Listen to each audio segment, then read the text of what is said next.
పువ్వు తీసిపోయిందని ఫీల్ అవుతున్నావా? ఇంకా ఉన్నాయి కదా. ఏమనకుండానే నవ్వుతూ పువ్వు తీసుకెళ్ళిందంటే ఓ నువ్వు ట్రై చేయకుండానే మహాలక్ష్మి పడిపోయిందంటే ట్రై చేస్తున్నా. నాకు లైలైట్ దాని పని పిల్ల కూడా పడిపోయింది. లైలా రిచ్, పని పిల్ల చీపు. నాకు ఇద్దరు పడిపోతారని నిక్కు.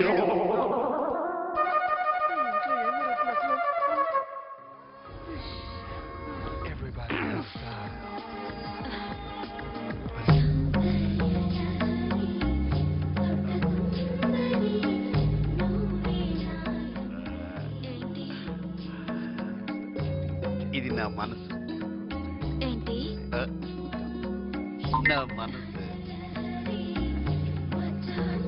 చిన్నప్పటి నుంచి చూస్తున్నాను. ఇది గులాబీ మనసు. మనసు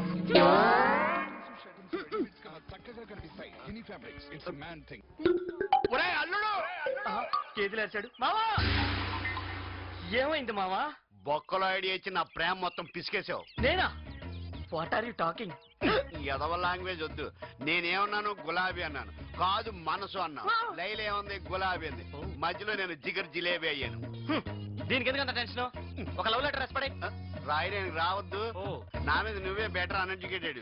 ఏదో చదివాలే మావా. మర్చిపోయా? 3వ తరగతి 3 సార్లు చదివావు. రాస్తా మావా.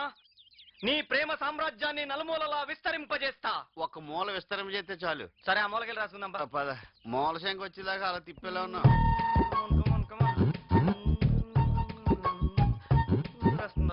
ఏంటిదే?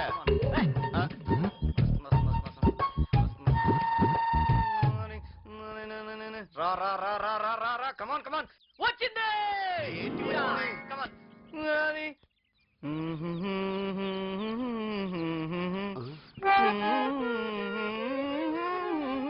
నా హృదయంలో నిదురించే చెలి, కనులలోనే కవ్వించే సఖి, మయూరివై వయారివై నాట్యమాడినావే,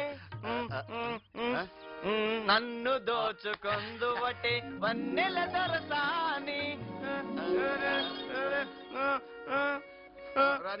నేనొక ప్రేమ పిపాసిని, నీ ఒక ఆశ్రమవాసిని, నాదోహం తీరనిది, నీ హృదయం కదలనిది, తొంగి తొంగి చూడ మాకు చందమామ, నీ సంగతంతా తెలుసు నాకు చందమామ.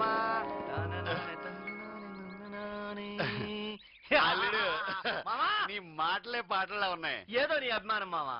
కాకపోతే ఆ సొట్ట సుందర టాపిక్ కవన్నాక మాకు కొంచెం ఉంటాయండి. ఇది చాలు. ఈ లెటర్ గా పడిన ఆడదే కాదు, ఇట్లు రావణి సుబ్రహ్మణ్యం.